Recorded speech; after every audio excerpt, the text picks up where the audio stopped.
और भाई लोग, क्या हाल चाल है। और आपने ये वीडियो का टाइटल देखा ही होगा, ये आपको आइडिया लग चुका होगा ये वीडियो किस बारे में होने वाला है। ये वीडियो उस ट्रांजिशन के बारे में है, मेरे कुछ दो प्यारे अंडर स्टडीज़ के, जो कि बहुत स्ट्रगल कर रहे थे स्टार्टिंग टर्म्स में, और आगे आके वो लोग कुछ अलग ही बन गए। तो सीधा हम स्टोरी में घुसते हैं। ये एक दो जीसीस की बात है, एक जीसी एक्स है, जीसी वाई है, नाम नहीं लूँगा। तो जीसी एक्स की कहानी पहले सुनाते हैं। जीसी एक्स की कहानी ऐसी थी कि वो आया था नया नया, वो फिजिकल्स में वीक था, वो उसे चिनअप नहीं लगते थे, उसे टोटस वीक थे, बहुत कुछ वीक था उसका। मतलब उसके पैर हमेशा सूजे रहते थे, बोलता था शिन पेन है सर, नहीं हो रहा मेरे से कुछ भी। उसको भगाते थे भी तो उसकी सांस चढ़ जाती थी, बोलता था अस्थमा प्रॉब्लम है, ये वो ये। मतलब सबको पता ही था, उसके थोड़े दिमाग में भी वो है, मेरे से नहीं हो रहा करके वो पहले ही सोच लेता था वैसा है करके, सबको ये भी पता था। तो उसको लोग बजाते ही रहते थे, बजाते ही रहते थे। फिर उसने अपनी मतलब ऐसा कर लिया कि मैं भाई मुझे नहीं करनी training, I want to leave this training sir, please sir मेरे को नहीं करनी ट्रेनिंग। उसने एक बार मम्मी पापा को कॉल कर दिया सीधा। उसके मम्मी पापा सीधा हमारे, जब मैं थर्ड टर्म में था वो फर्स्ट टर्म में था, हमारे सीधा उसने सिक्स टर्मर को कॉल कर दिया, जो पीसीसी होता है, प्लेटून कैडेट कैप्टन, मतलब स्क्वाड्रन कैप्टन, एनडीए में स्क्वाड्रंस के कैप्टन, वैसी टीएस एंट्री में प्लेटून्स होते हैं, तो उसके प्लेटून का कैप्टन को कहते हैं पीसीसी, प्लेटून कैडेट कैप्टन। तो कॉल कर दिया, फिर वो हमारे पास आ रहे हैं, और स्टडीज़ क्या देख रहे हो तुम, सीधा मम्मी पापा को कॉल जा रहे हैं ये वो। ऐसा नहीं था कि वो पोटेंशियली बेकार था, यहाँ रिकमेंड होके आया तो सारे ही मस्त होते हैं, ऐसी बात नहीं है। वो बस वहाँ जाके ऐसा है कि हर बंदे को अलग तरह से हैंडल करना होता है मेरे हिसाब से, कि कुछ कुछ लोग उतने अच्छे से नहीं ले पाते हैं चीज़, एक दो लोग होते हैं पोटेंशियल बहुत होता है पर नहीं कर पाते हैं अचानक से सब कुछ हैंडल। फर्स्ट टर्म में तो बस घंगोर चोर होती है एकेडमी में, CTW में, हर CTW में ही होती है ऐसे। अभी तो कम हो गया है शायद। तो फिर ऐसे ही था, एक बार तो ऐसा हो गया था कि क्रॉस कंट्री भाग रहा था, भाग क्या है वो पूरे लोग आ गए, एक बंदा नहीं आया, एम्बुलेंस भी आ गई, एम्बुलेंस के बाद आ रहा है वो, और आने के बाद भी लेट गया आया, बोल रहा है दर्द हो रहा है सर, मेरे से नहीं हो रहा, मैं चल चल नहीं पा रहा हूँ ये वो। उसको उठा के ले जा रहे हैं, सर नहीं हो रहा सर, मेरे को एमएच जाना है ये वो। फिर मुझे लगा कि इससे इसको अब ये उस पार हो चुका है कि इसको पनिशमेंट से भी कुछ फ़ायदा नहीं है इसको बताने का, इसको बात करनी है, इससे बात करके ही हो जाएगा। तो इसको कमरे ले गए, बात की बहुत, इसकी बातें सुनी मैंने ये वो। फिर मैंने इसको दो ही चीज़ें बताई, बोला कि देख भाई, तू सीधा मम्मी पापा को कॉल करके कुछ नहीं कर रहा है, उनको टेंशन दे रहा है उल्टा, तू क्या कर लेंगे वो अचानक से सब कुछ, हाँ। और ऊपर से दूसरी बात ये है कि तू मर थोड़ी रहा है, मर रहा है तू, देख खाना मैं इंश्योर करा दूंगा, भागना भागने वागना का मैं तेरे को एक्सक्यूज़ करा दूंगा, पर तेरे को बस बच के रहना, अपने यूनिफॉर्म सही रखनी है, ये वो सही रखना है, वहाँ की मिड टर्म तक टाइम निकालना है, उसका तेरे को स्पेस मिल जाएगा तो सही हो जाएगा। तू मतलब कंडीशन हो जाएगा क्या करना है क्या, मतलब तू फोकस, मतलब वो हो जाएगा, नॉट लॉस कहते हैं, नॉट लॉस हो गया था इसका, कॉक हो गया था, तो वो तेरा ठीक हो जाएगा, तो चिंता मत कर। तो कैसे करके मिड टर्म ब्रेक तक निकाला उसको।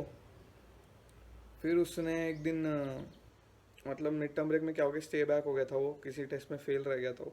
उसको ऐसा हो गया था कि उसको टेस्ट के लिए 2.4 भगाना पड़ता, तो उसका इमीडिएट सीनियर जो उसका पीटी टेस्ट में भाग रहा था, उसको पकड़ा के भगा के उसको पास कराया, मतलब पूरे टाइम हाथ पकड़ के भाग रहे थे कि जिससे वो स्पीड ना छोड़े। तो ऐसा था उसकी, ऐसी उसकी हालत थी। अब देखो ट्रांजिशन, फिर वो मिड टर्म ब्रेक में ऐसा हुआ कि उसको सब ठीक होने लग गया, मतलब उसको सेंसेस में आने लग गया कि हाँ मेरे को रूम सही रखना है, कपड़े सही रखने हैं ये वो, तो उसमें को टाइम मिला खुद के लिए। बातें करता था मैं बहुत, वो भी बातें करता था, खुल के बात करता था। फिर वो धीरे धीरे एक्सेल हुआ, उसकी रनिंग इम्प्रूव हुई, पढ़ाई में वो पहले से ही अच्छा था, पर वो फिजिकल स्ट्रेस के वजह से वो नहीं कर पा रहा था, मतलब पढ़ाई भी बहुत, मतलब मार्क्स भी नहीं आ पा रहे थे उसके। पर अभी तो सब कुछ सही करने लग गया था। फिर धीरे धीरे फिर मैं जब फिफ्थ टर्म में गया, वो थर्ड टर्म में आया, वो संभाल रहा था अपने अंडर स्टडीज़ को, तो वो देख के अच्छा लगा था। फिर वो मतलब तब पता चला कि हाँ भाई बंदा सही हो गया। फिर एक दिन वो आके मेरे को बोलता है, सर मैंने बहुत कमी हरकतें कर दी सर उस टाइम पे, सर माफ़ कर दो, बहुत ओवर कर दिया था मैंने सर, मैं अब समझ रहा हूँ, मुझे अभी लग रहा है। मैंने बोला हाँ भाई समझ गया, कोई नहीं, चिल्ला, होता ही है, सब लोग अलग रिएक्ट करते हैं चीज़ से, तू अलग नहीं है, तू सही है, कम से कम तू ये प्राउड करके तू अभी बहुत ज़्यादा ही इम्प्रूव हो गया है। मतलब लोग भी बोल रहे हैं, बाकी पीटी उस्ताद भी बोल रहे हैं भाई तो अच्छा हो गया है। फिर वही आगे आके वो इतना अच्छा बन गया कि वो इवेंट्स होस्ट करता है, ये वो सीनियर टर्म्स में ऑर्गेनाइज करवा देता है, खुद मतलब संभाल लेता है सब कुछ। चिल है, मतलब लोग उसको एज इंस्पिरेशन देखते हैं अभी जूनियर्स। तो यही कह रहा हूँ, ये इसकी एक स्टोरी, एक अच्छी स्टोरी है ट्रांजिशन, मतलब जो मैं शेयर करना चाहता था। अब दूसरी आते हैं GCY पे। GCY का भी लगभग इसकी ऐसे ही है, पर उसके अलग कांड थे। उसका ऐसा था कि वो उल्टा बोल देता था, उससे नहीं होता था तो सर मेरे से नहीं हो रहा सर, रोने लग जाता था, सर मेरे से नहीं हो रहा सर, मैं तो नहीं कर रहा है सब, मेरे से नहीं हो रहा। फिर बोलता सर दर्द हो रहा है, सर पीठ में दर्द है, यहाँ दर्द है, वहाँ दर्द है। एक बार इतना बजा दिया था उसको कि अगले दिन PT टेस्ट था, मतलब कोर्स फॉलिंग से इनका फर्स्ट सेमेस्टर का कोर्स फॉलिंग था 12 बजे को रात को, फिर 3 बजे को छोड़ा उनको। अगले दिन 5 बजे PT टेस्ट था, जिसमें अच्छे अच्छे कपड़े पहनने पड़ते हैं, white white shorts, white shoes, बिल्कुल साफ़ होने चाहिए। तो फॉलिन था, थर्ड टर्मर्स को इंश्योर कराना होता था कि हाँ भाई सब हैं कि नहीं फर्स्ट टर्मर्स। देखा तो एक बंदा गायब। वो कौन? यही अपना GCY भाई। ये बंदा ऐसा था ये गायब हो गया। 5:45 को रिपोर्ट थी PT टेस्ट की, और 5:15 हम ढूंढ रहे हैं बंदा कहाँ है, आधा घंटा बचा है। हमने बोला इसको पहले अभी हम बताते नहीं है किसी को, ऊपर वालों को हम ढूंढते हैं। तो थर्ड टर्मर्स पूरे लग गए फर्स्ट टर्मर्स को यहाँ वहाँ भेज दिया, भाई ढूंढ के लाओ इधर, वरना भाई तुम्हारी तो लगेगी, हमारी अलग से लगेगी। फिर होगा first second term move inside. इसके बारे में बताऊंगा ये सब क्या होता है। हाँ, तो फिर गए हम, ढूंढ रहे हैं। आप गेस नहीं कर पाए कहाँ मिला वो, मतलब लीस्ट एक्सपेक्टेड एरिया था वो। हम ढूंढ रहे हैं, नहीं मिल रहा। कमरे छान मारे, academics block, classrooms, conference hall, हर एकेडमी का हर जगह, मतलब कोद के पीछे हर जगह। फिर वो मिला कैफेटेरिया के आइसक्रीम का जो डब्बा होता है ना बेकरीज में, उसके पीछे सोया हुआ है, छुपा भी नहीं, सोया हुआ है, सो गया ऐसे।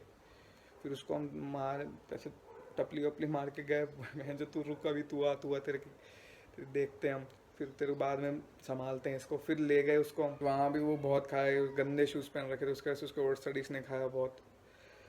फिर क्या हुआ, फिर ऐसे ही था वो, पूरे टाइम ऐसे कुछ ना फॉल्टर करता रहता था, बसता रहता था, सर नहीं हो रहा सर, ये वो बहुत कुछ।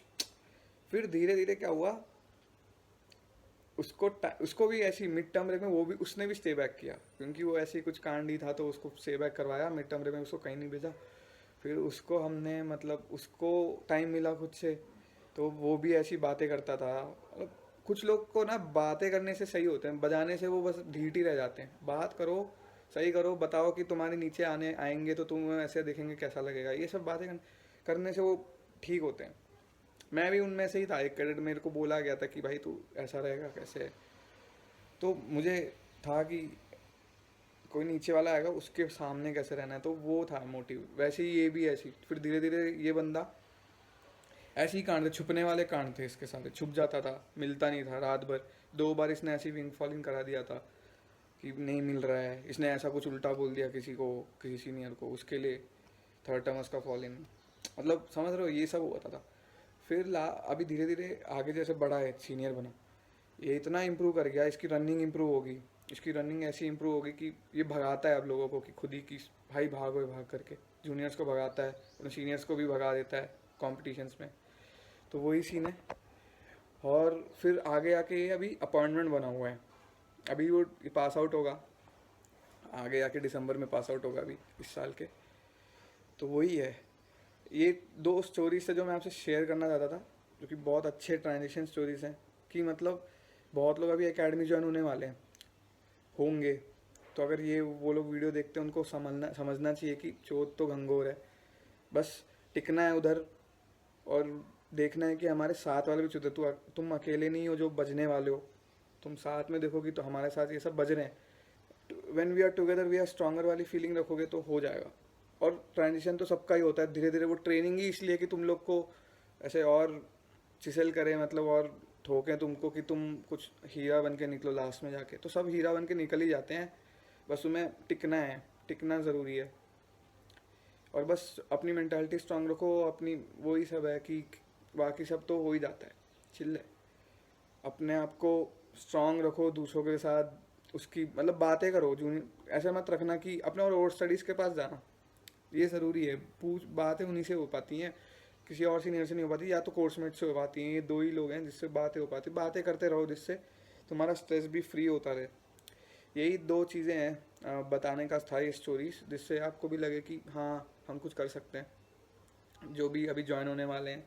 और ये मतलब ये कुछ अच्छी स्टोरीज थी जो बस वीडियो देख रहे हैं डिफेंस एस्पिरेंट्स, उनको भी मतलब मोटिवेट करेगी। तो इसीलिए ये वीडियो बनाया मैंने, और I will be making more videos.